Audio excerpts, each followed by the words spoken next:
आज के सत्र में आप सभी विद्यार्थियों और श्रोताओं का हार्दिक स्वागत और अभिनंदन। 1911 का सुधार अधिनियम ये आज का हमारा विषय है ब्रिटेन के इतिहास के अंतर्गत। आइए देख लेते हैं प्रस्तावना। एडवर्ड सप्तम की मृत्युपरांत उसका पुत्र जॉर्ज पंचम के नाम से ब्रिटेन का राजा बना। इसका काल वैधानिक संकट के साथ ही प्रारंभ हुआ।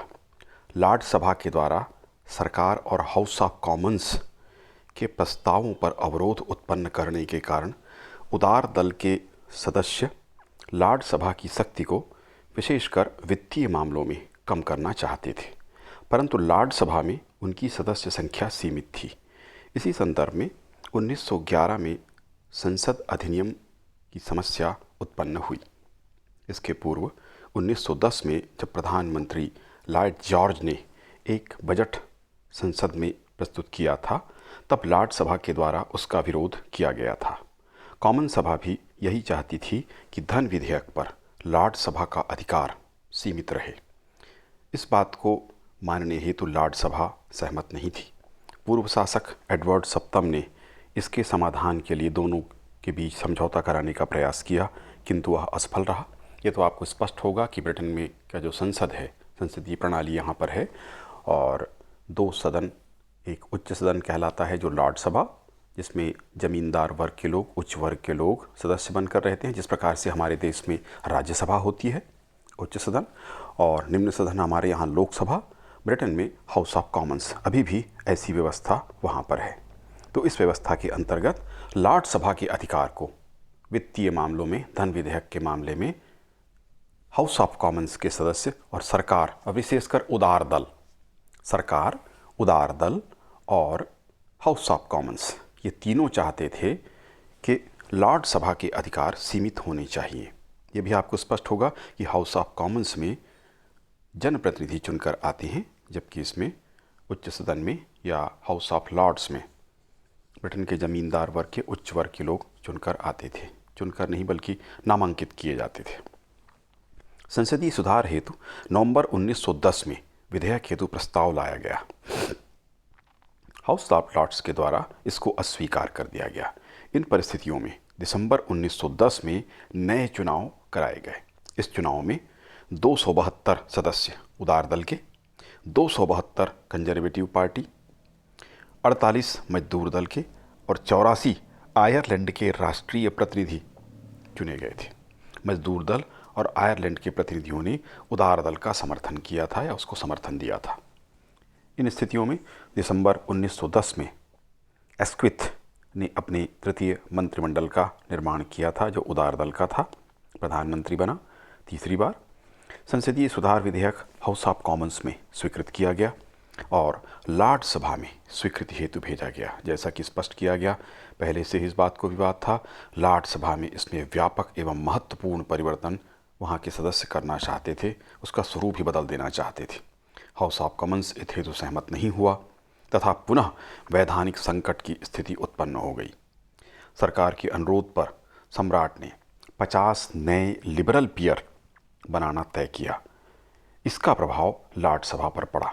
उसे जब यह ज्ञात हुआ कि सम्राट इसके लिए तैयार है और नए पियर या नए सदस्य बनाए जाएंगे जो उदारवादी होंगे, तो उससे अपने ऊपर संकट महसूस किया उसने। और इस पर जब मतदान हुआ तो इस बार अनेक अनुदार सदस्य तटस्थ रहे, उन्होंने वोटिंग में हिस्सा नहीं लिया और विधेयक हाउस ऑफ लॉर्ड्स में पारित हुआ। 29 मतों के साथ, बहुमत के साथ यह पारित हो गया। यह विधेयक 10 अगस्त 1911 को पारित हुआ तथा 1911 ईस्वी के पार्लियामेंट एक्ट के नाम से, संसदीय सुधार के नाम से प्रसिद्ध हुआ, जिसके बारे में हम अध्ययन करने जा रहे हैं। इस तरह से 1911 का संसदीय अधिनियम या पार्लियामेंट्री एक्ट पारित हुआ। इसकी क्या शर्तें थीं, इस पर हम बात करेंगे। पहली शर्त थी, कोई प्रस्ताव आर्थिक प्रस्ताव है अथवा नहीं है, इसका निर्णय हाउस ऑफ कॉमन्स सभा के अध्यक्ष के द्वारा किया जाएगा। इसका अर्थ ये हुआ कि कोई आर्थिक प्रस्ताव है, वित्तीय मामला या प्रस्ताव है अथवा नहीं है, धन विधेयक है या नहीं है, यह कौन तय करेगा? यह हाउस ऑफ कॉमन्स का जो अध्यक्ष था वो निर्णय करेगा। स्पष्ट है, हाउस ऑफ लॉर्ड्स का अधिकार इसमें जाता रहा। तय ही कौन करेगा? हाउस ऑफ कॉमन्स, उसका अध्यक्ष तय करेगा। दूसरी शर्त थी, एक आर्थिक प्रस्ताव हाउस ऑफ कॉमन्स में स्वीकृत किए जाने के पश्चात हाउस ऑफ लॉर्ड्स को भेजा जाएगा। 1 माह के भीतर यदि हाउस ऑफ लॉर्ड्स ने उसको स्वीकृत नहीं किया तो वह सीधे राजा के पास कानून का रूप लेने के लिए, हस्ताक्षर के लिए चला जाएगा। लॉर्ड सभा की सहमति की कोई आवश्यकता नहीं थी। यदि वह हाउस ऑफ कॉमन्स में पास हुआ है तो उसे हाउस ऑफ लॉर्ड्स को स्वीकृति देनी ही होगी।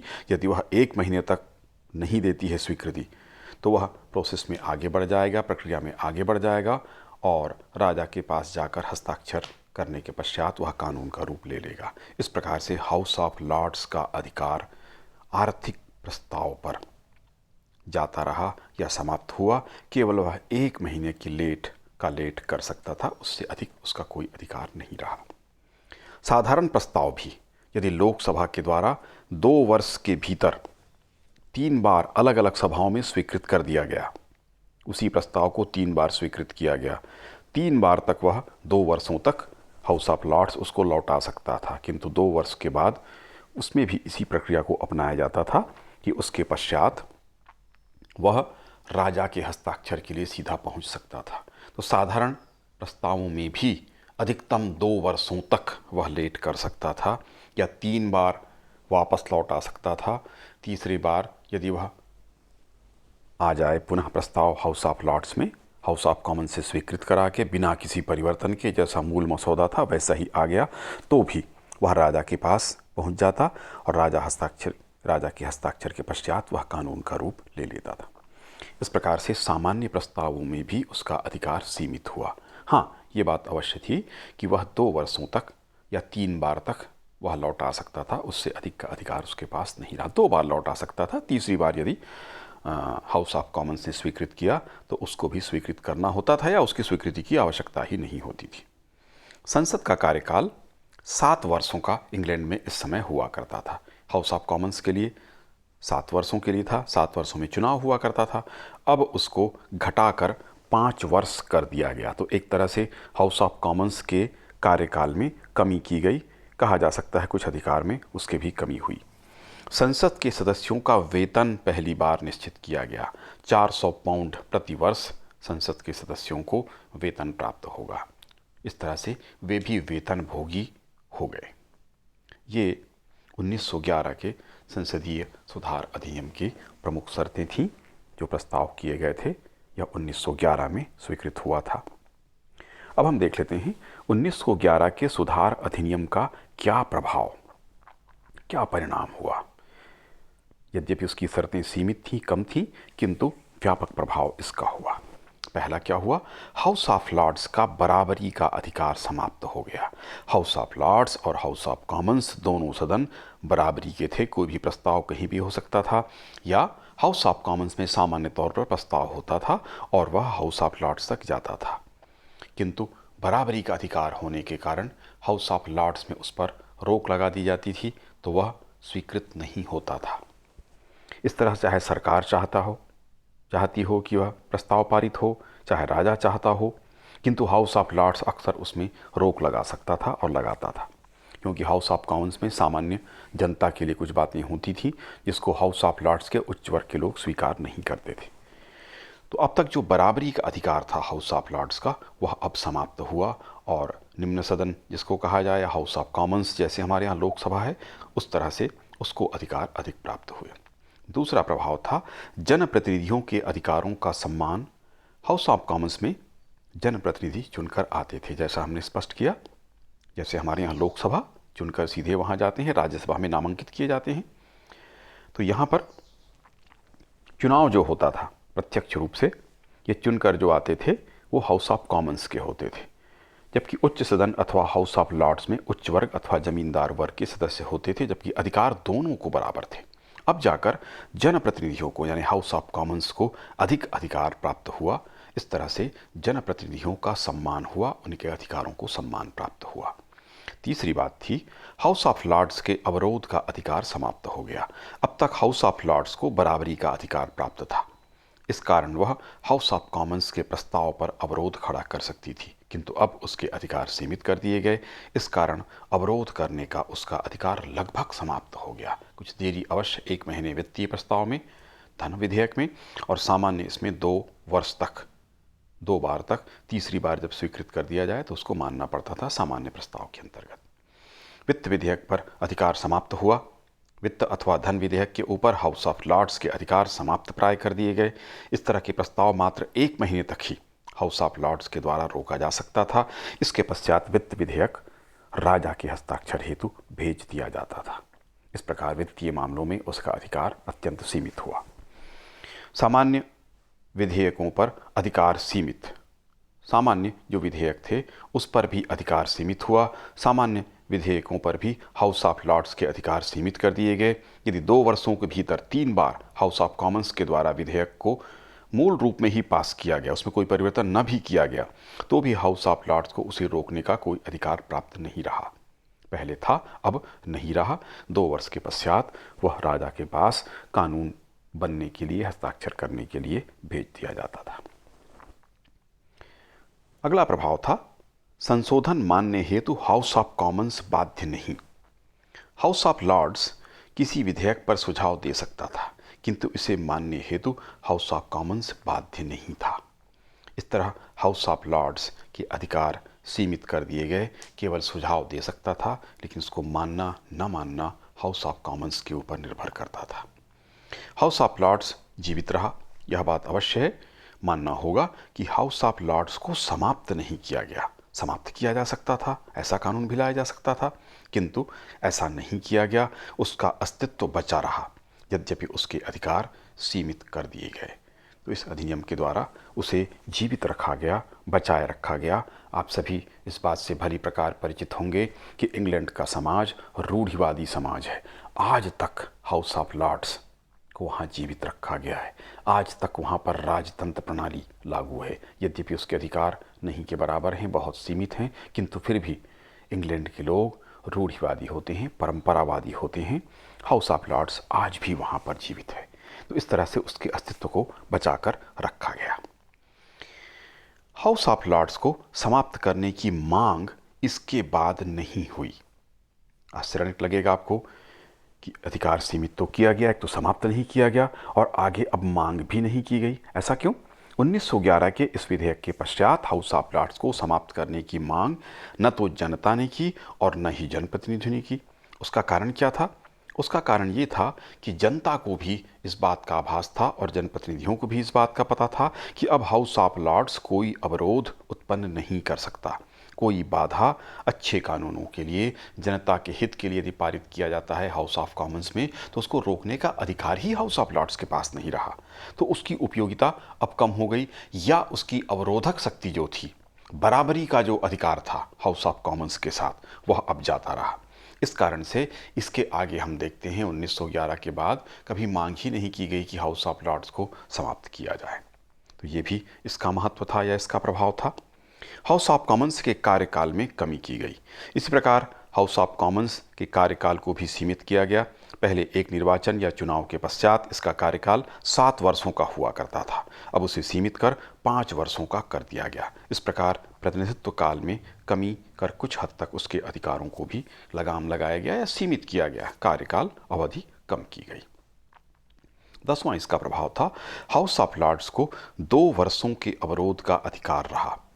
अब भी हाउस ऑफ लॉर्ड्स को अवरोध की शक्ति प्राप्त थी। सामान्य प्रस्तावों के मामले में विधेयक अगर कोई लाया जा रहा है तो उसको वह 3 बार तक, 2 बार तक तो मना कर सकती थी। तीसरे बार भी यदि हाउस ऑफ कॉमन्स उसको पारित कर दे, चाहे उसी रूप में, मूल रूप में ही हो, तब भी उसे स्वीकृति देनी होती थी, या स्वीकृति न भी दे तो कोई उससे फ़र्क नहीं पड़ता था। कानून बनने के लिए सीधे राजा के पास वह हस्ताक्षर के लिए चला जाता था। तो इस तरह से उसके पास 2 वर्षों का अधिकार रहा। बड़ा अधिकार है। 2 वर्षों तक किसी कानून को अगर रोका जाए तो बहुत सारे कानूनों को इस प्रकार से रोका जा सकता था, और यदि अंतिम 2 साल बाकी है तो उसके बाद कोई भी प्रस्ताव को वह रोक सकती थी, क्योंकि 2 वर्ष का समय रहेगा ही नहीं। तो लोकसभा से या हाउस ऑफ कॉमन्स से कोई विधेयक पारित नहीं हो सकेगा, या इसको हाउस ऑफ लॉर्ड्स रोक सकती थी। तो इस तरह से उसके पास अधिकार तो रहा। संसद सदस्यों को वेतन दिया गया। 400 पाउंड प्रति वर्ष का वेतन दिया गया। इस प्रकार संसद सदस्यों को वेतन देने की प्रथा की शुरुआत इस विधेयक के द्वारा की गई, जिसे उचित कहा जा सकता है क्योंकि गरीब वर्ग के प्रतिनिधि सिर्फ देश सेवा के लिए नहीं कर सकते थे, क्योंकि उदर पोषण, अपने परिवार के भरण पोषण के लिए भी कुछ राशि की उनको आवश्यकता होती थी। तो गरीब वर्ग के जनप्रतिनिधियों के लिए यह अच्छा निर्णय था कि उन्हें वेतन दिया जाने लगा। तो इस प्रकार 1911 में एक सुधारवादी संसदीय अधिनियम पारित हुआ था, जो हाउस ऑफ कॉमन्स की दृष्टि से तथा जनतंत्र के दृष्टिकोण से भी सर्वथा उचित था। इस अधिनियम के द्वारा हाउस ऑफ लॉर्ड्स के अधिकार सीमित किए गए तथा वित्तीय एवं धन विधेयक के संबंध में उसके अधिकारों में कमी की गई। लोकसभा का कार्यकाल भी 7 वर्षों के स्थान पर, या हाउस ऑफ कॉमन्स का कार्यकाल भी 7 वर्षों के स्थान पर 5 वर्ष कर दिया गया। तो ये था 1911 का संसदीय या पार्लियामेंट्री एक्ट या अधिनियम। इसी काल में राष्ट्रीय बीमा अधिनियम 1911 भी पारित किया गया था। इसके बारे में भी देख लेते हैं कि पूर्व स्थिति क्या थी बीमा के विषय में या गरीबों के विषय में। इस अधिनियम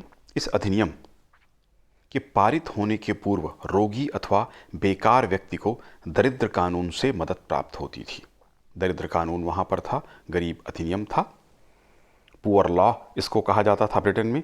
इस हेतु गरीब वर्ग के लोगों को, बीमार लोगों को व्यवसायी संघ अथवा सरकार के द्वारा नियत जो व्यवस्था की गई थी उसकी शरण लेनी होती थी, तब उन्हें आर्थिक मदद या अन्य सुविधाएं प्राप्त होती थी। किंतु अब रोग अथवा बेकारी की स्थिति में बीमा कराने का अधिनियम पारित किया गया। तो ये पूर्व स्थिति थी, गरीब कानून या पुअर लॉ से गरीब या बीमार लोगों को मदद प्राप्त होती थी। दूसरी बात, 16 वर्ष से 70 वर्ष तक की आयु के और 160 पाउंड वार्षिक आय जिनका हो उससे कम हो, इन मजदूरों को बीमे की व्यवस्था का लाभ प्राप्त होता था। इससे अधिक आय या इससे अधिक उम्र या इससे कम उम्र, 16 से 70 वर्ष की उम्र और 160 पाउंड वार्षिक आय से कम हो, उससे अधिक ना हो, ऐसे लोगों को इस बीमा का लाभ प्राप्त हुआ। तीसरी बात थी, बीमा कोष की स्थापना की गई। इस व्यवस्था के अंतर्गत एक बीमा कोष स्थापित किया गया। इसमें स्वयं मजदूर, उसके मालिक दोनों के द्वारा प्रति सप्ताह एक निश्चित राशि कोष में जमा की जाने लगी। इस कोष में सरकार के द्वारा भी कुछ हिस्सा दिए जाने का प्रावधान था। इस तरह से स्वयं मजदूर, उसके जो प्राइवेट के जो मालिक होते थे वो, या कारखाने का मालिक, और साथ में सरकार, तीनों इस कोष में धनराशि जमा करती थी, जिससे इनको मदद प्राप्त होती थी। बीमा व्यवस्था का लाभ किनको मिलता था? मजदूरों के बीमार होने की स्थिति में उनकी बीमारी पर इनको लाभ प्राप्त होता था। 14 करोड़ मजदूरों को इसका लाभ प्राप्त हुआ था। तो इस बीमा का लाभ बीमार होने की स्थिति में मजदूरों को, निम्न वर्ग के लोगों को जिनका बीमा किया गया था, उनको प्राप्त होता था। इस व्यवस्था के द्वितीय भाग में बेकारी संबंधी बीमा की व्यवस्था भी की गई थी। दोनों के लिए सिद्धांत एक ही था। मजदूरों की बेकारी की अवस्था, जैसे वर्ष भर उनको काम नहीं मिल रहा है, कोई भी कारखाना या कोई काम चल रहा है, वो 3 महीने या 6 महीने, 9 महीने तक चला, 11 महीने तक चला, तो शेष जो समय होता था उसमें उनको पेट पालना मुश्किल होता था, काम न उपलब्ध हो। ऐसी स्थिति में इस कोष का लाभ उनको प्राप्त होता था। इस व्यवस्था से 2 करोड़ 25 लाख मजदूर और 8 वर्ग के व्यवसायी लाभान्वित हुए थे। इस प्रकार 1911 में बीमा अधिनियम भी पारित किया गया था। इसी प्रकार से 1911 में आयरलैंड हेतु भी होम रूल एक्ट बनाया गया था तथा आयरलैंड को स्वशासन के अधिकार दे दिए गए थे। इस तरह से 3 अलग अलग अधिनियम पारित हुए थे। पहला सामान्य तौर पर आपके पाठ्यक्रम के अंतर्गत 1911 के संसदीय अधिनियम के बारे में पूछा जाता है, जिस पर हमने पहले चर्चा की। उसके बाद हमने बीमा अधिनियम के बारे में भी 1911 में एक एक्ट पारित हुआ था, उसके बारे में जानकारी दी। और तीसरा 1911 में आयरलैंड हेतु होम रूल एक्ट बनाया गया था। होम रूल एक्ट के बारे में आप जानते होंगे, होम रूल की लगातार मांग आयरलैंड में हो रही थी और अन्य जो उपनिवेश थे, यहाँ तक कि हमारे यहाँ भी, हमारे देश में भी होम रूल लीग बाकायदा गठित की गई थी और मिसेस एनी बेसेंट थी, वो इसका नेतृत्व कर रही थी। भारतीय नेता भी इसमें सम्मिलित थे और एक आंदोलन हमारे यहाँ भी होम रूल आंदोलन चलाया गया था कि स्वशासन का अधिकार हमको प्राप्त हो, आंतरिक स्वराज्य भी इसको कहा जाता था। ऐसी ही मांग आयरलैंड में हो रही थी और श्रीमती एनी बेसेंट थी, वो आयरलैंड से ही संबंधित थी। तो इस तरह से भारत में भी आंदोलन चला था, किंतु आयरलैंड में होम रूल जो आंदोलन चला था उसको स्वीकृति प्रदान करते हुए होम रूल एक्ट भी बनाया गया था। तो 1911 में इस तरह से 3 प्रकार के अधिनियम थे। मुख्य रूप से पहला जो अधिनियम है वो आप लोगों से संबंधित है, किंतु फिर भी सामान्य जानकारियाँ हमने बाकी अधिनियम के बारे में भी आपको दी।